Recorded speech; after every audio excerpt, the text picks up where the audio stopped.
정부가 오늘부터 2주 동안 학원가의 부조리 그리고 허위 과장 광고에 대한 신고를 받습니다.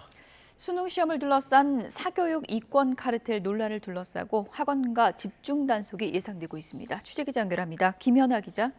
네, 사회정책부입니다. 네, 학원가 집중 신고가 오늘부터 이뤄지는 거죠? 네, 오늘부터 2주 동안 교육부가 학원가 부조리나 허위 과장 광고에 대한 집중 신고 기간을 운영합니다.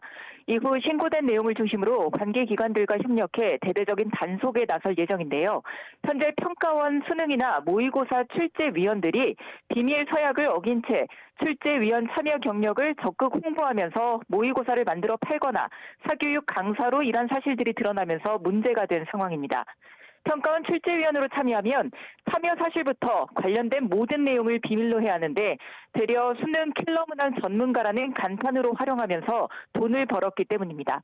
하지만 이들에 대한 감시나 제재는 전무했는데요. 교육부는 이러한 문제를 포함해 입시 결과나 킬러 문항 적중률 등에 대한 허위 과장 광고 등에 대해서도 대대적인 단속을 예고했습니다. 다음 주 월요일인 26일 사교육 대책 방안을 발표하면서 시스템적인 보완 사항도 추가로 밝힐 예정입니다. 정부의 이와 같은 단속 예고에 일부 학원은 허위 과장 광고에 해당할 수 있는 내용들을 홈페이지에서 삭제하는 등 선제적인 조치에 나서는 모습도 보이고 있습니다.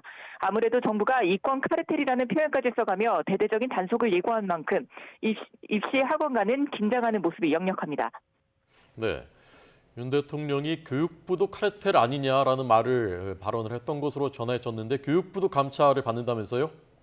네, 수능 문제를 출제하는 평가원과 더불어 교육부도 복무 감사를 받게 됐습니다. 국무총리실은 대통령이 이미 이번 수능에서 킬러 문항을 배제하라고 여러 차례 지시했는데도 6월 모의고사 때까지 제대로 이행되지 않은 것은 이유를 밝히기 위해서 복무 감사를 진행하고 있다고 밝혔습니다.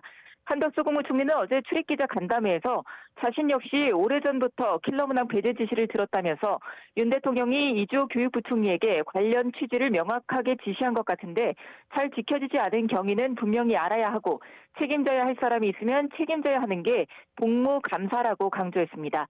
지금까지 사회정책부에서 YTN 김연아입니다.